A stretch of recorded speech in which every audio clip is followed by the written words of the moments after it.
Bienvenue dans le studio Dukascopy TV à Genève. Pour notre analyse technique, j'ai le plaisir d'accueillir Jean-François Ofsazak de Management Joint Trust. Bienvenue dans le studio Dukascopy TV, Jean-François. Oui, bonjour Daniel. Le programme de réachat d'obligations de BCE a été lancé le début de semaine. Quelle est la réaction de l'euro cette semaine et quel est votre point de vue de système FinGraphs? D'accord, l'euro baisse et nous allons le voir ici sur les graphiques FinGraphs. Nous avons une mosaïque aujourd'hui où nous avons l'euro-dollar, le dollar suisse, le dollar yen, l'euro suisse, l'or, le DAX, le SMI et le S&P Futures. Nous allons commencer avec le dollar et l'euro, comme on voit, est toujours à la baisse sur ce graphique Orly. Ce graphique Orly nous donne une perspective sur les prochaines semaines. Il a déjà fait un long chemin, mais on pense que ça peut continuer. Le dollar suisse est à la hausse. Il est maintenant dans nos targets les plus agressives, les impulsifs 2. Et il a encore la possibilité d'aller chercher une ou deux figures. Le dollar yen a réussi à atteindre ses impulsifs, mais il pourrait aussi voir un impulsif 2. Et l'euro suisse, d'une manière intéressante, est toujours à la hausse et semble vouloir se repositionner. Il y a un objectif aux alentours des 1,08, 1,09. Nous allons vraiment nous concentrer aujourd'hui sur l'euro. Alors nous regardons ici un Investor's View.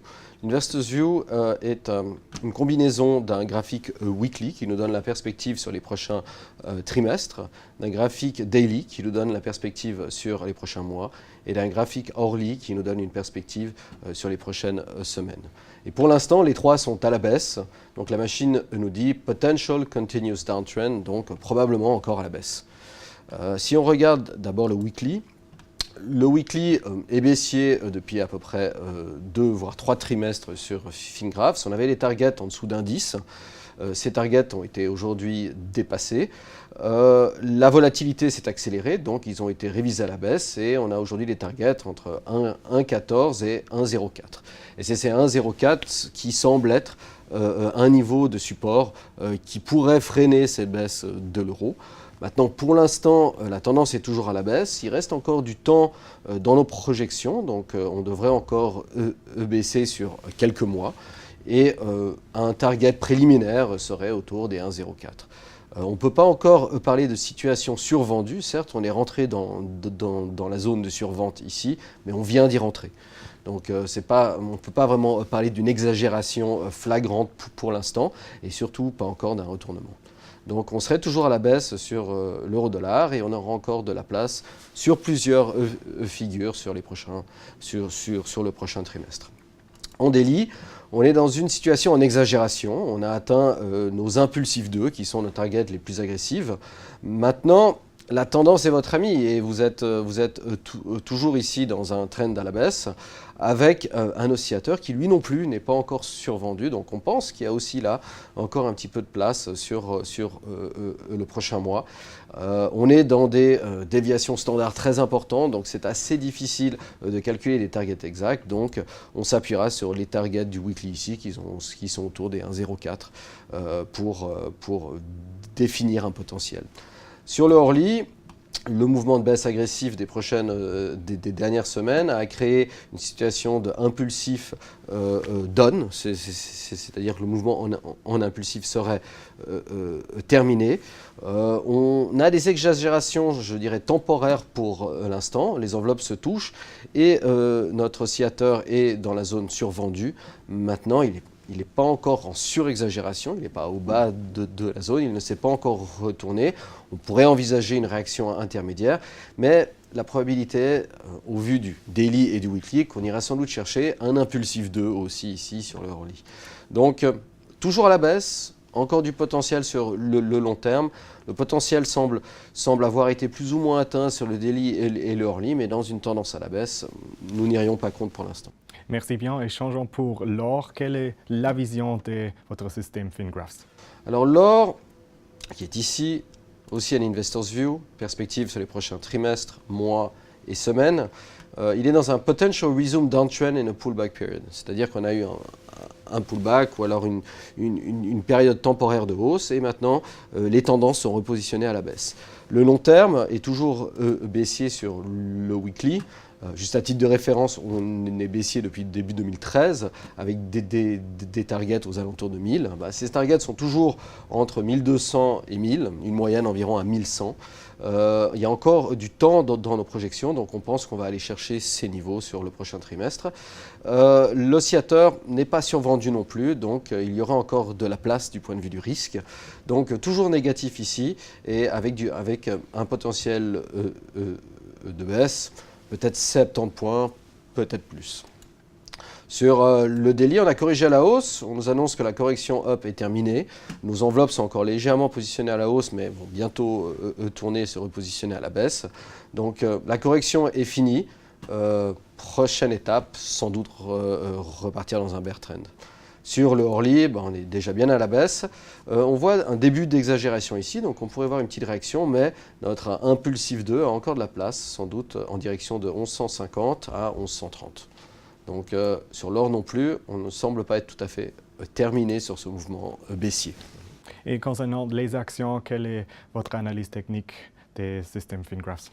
Alors effectivement, le quantitative easing a beaucoup aidé l'Europe. Maintenant, on voit une petite correction aujourd'hui, on la regardera plus en détail sur le DAX, entre aujourd'hui et hier.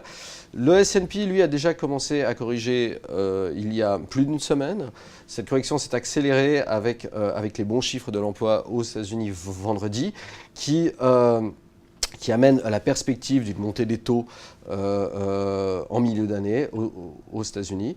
Donc on va peut-être rapidement prendre le S&P comme un guide. On est toujours à la hausse. On a des targets en impulsif I2 qui pourraient nous amener entre 2240 et 2440. Maintenant, c'est du I2, c'est des targets assez agressives. Maintenant, la tendance est toujours à la hausse. Donc pour l'instant, la probabilité est qu'on ira chercher ces niveaux sur les prochains trimestres. Sur le daily, on a une consolidation qui s'est positionnée entre début décembre et fin janvier. On a eu un breakout ou un nouveau mouvement de hausse. Ce qui se passe actuellement semble être un retest de la ligne de cassage. Et pour l'instant, nos targets sont encore haussières avec la possibilité de monter jusqu'à 2180 sur les prochains mois. L'oscillateur est au milieu de la zone, sans vouloir se repositionner à la hausse. Est-ce la fin de cette correction? Sur le daily, en tout cas, la tendance est encore haussière. Sur le Orly, on arrive vers des points de test importants. On arrive vers le bas de la zone de correctif. Les correctifs ont été faits. Ce qui nous inquiéterait, c'est qu'effectivement, on passe sous cette zone de correctif en impulsif. Ceci serait le cas en dessous d'environ 2050. À ce moment-là, on pourrait s'attendre à plusieurs semaines de baisse qui pourraient mettre en doute le daily et le weekly, mais pour l'instant, ce n'est pas encore le cas. Et on identifiera cette zone autour des 2050 comme une zone de support. Rapidement sur l'Europe, on peut regarder le DAX. Le DAX a beaucoup mieux résisté pour l'instant. Il est suracheté, on voit qu'il est en overbought sur le court terme en Orly, ainsi que et ceci est confirmé par le fait que nos enveloppes se touchent.